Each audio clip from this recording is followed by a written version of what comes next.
সম্মানিত ভিউয়ার্স, আপনারা সবাই কেমন আছেন? আসসালামু আলাইকুম রহমতুল্লাহ। আশা করি সবাই ভালো আছেন। ইনশাল্লাহ আমিও ভালো আছি।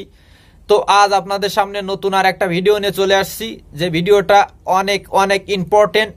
কেননা আমরা দুইটা তিনটা ফোন আমরা ইউজ করে থাকি এবং সেই ফোনে কিন্তু আমরা দুইটা তিনটা সিমও আমরা ইউজ করে থাকি, কিন্তু আমাদের অনেকগুলো সিম থাকতেই পারে। যেমন বাংলা লিঙ্ক আছে, গ্রামীণ আছে, এয়ারটেল আছে, টেলিটক আছে, বিভিন্ন অপারেটরের সিম আমরা ইউজ করে থাকি। বাট আমরা সবগুলো সিম কিন্তু আমরা একসাথে ইউজ করতে পারি না, কারণ আমরা দুইটা তিনটা এর বেশি আমরা ফোন তো ইউজ করতে পারি না।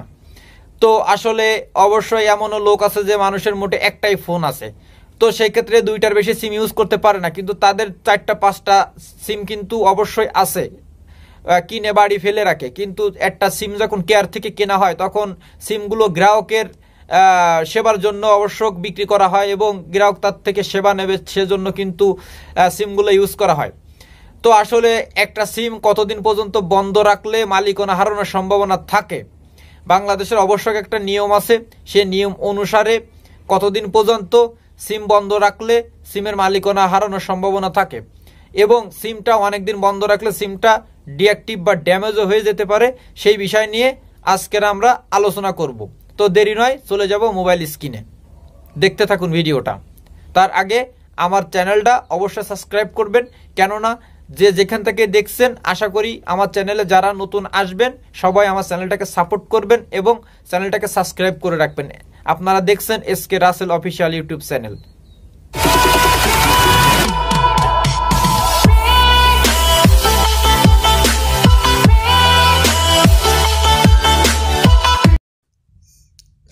তো বন্ধুরা, আমি চলে আসছি সরাসরি মোবাইল স্ক্রিনে। তো মোবাইল স্ক্রিনে আসার পরে আপনাদের যে বিষয়টা নিয়ে আলোচনা করতে চাইছি, আসলে মোবাইলের সিম কার্ড আমরা অনেকগুলো ইউজ করে থাকি, দুইটা ইউজ করে থাকি, তিনটা ইউজ করে থাকি। তো বাকি আমাদের অনেক সিমগুলো থাকতে পারে, সেই সিমগুলো আমরা বাড়িতে ফেলে রাখি। তো আজকের যেটা বলতে চাইছি সেটা হচ্ছে আমাদের সিমগুলো, আমাদের প্রিয় সিমগুলো কতদিন পর্যন্ত অফ থাকলে আমাদের সিমগুলো মালিকানা হারানোর সম্ভাবনা থাকে, অথবা সিমগুলো অতিরিক্ত হারে যদি বন্ধ করে রাখা হয় তাহলে সিমগুলো ডিঅ্যাক্টিভ বা ড্যামেজ হয়ে যেতে পারে। তো কতদিন পর্যন্ত অফ রাখলে আমাদের সিমের মালিকানা হারানোর সম্ভাবনা থাকে বাংলাদেশের বিটিআরসি এর নিয়ম অনুসারে। তো সেইটা আমি সুন্দর করে আগে আমার মোবাইলের SMS বক্সে আমি লিখে রাখছি, এখন আপনাদের আমি পড়ে শোনাবো। তো এখানে মোবাইল অপারেটরের ক্ষেত্রে বিটিআরসি এর নিয়ম অনুসারে 450 দিন বা 15 মাস, যদি 30 দিনে মাস ধরেন পর অব্যবহৃত সিম পরিত্যক্ত হিসেবে ধরার প্রক্রিয়া শুরু হয়। এর মধ্যে উক্ত সিম অ্যাক্টিভ করা না হলে তা পরিত্যক্ত সিম হিসাবে ধরা হয়।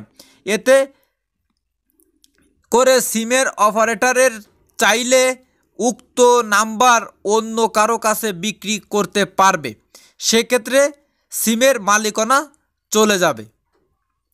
তো বুঝতেই পারছেন, আমাদের সিমগুলো যদি 450 দিনের বেশি আমরা অফ করে রাখি তাহলে এই সিমগুলো বাংলাদেশের বিটিআরসি এর নিয়ম অনুসারে সিমগুলো অন্য কারোর কাছে বিক্রি করে দেওয়ার সম্ভাবনা থাকে এবং তারা চাইলে দিতে পারে। তো বিটিআরসি, এখানে বিটিআরসি বলতে বোঝানো হয়েছে বাংলাদেশ টেলিকমিউনিকেশন রেগুলেটরি কমিশনার।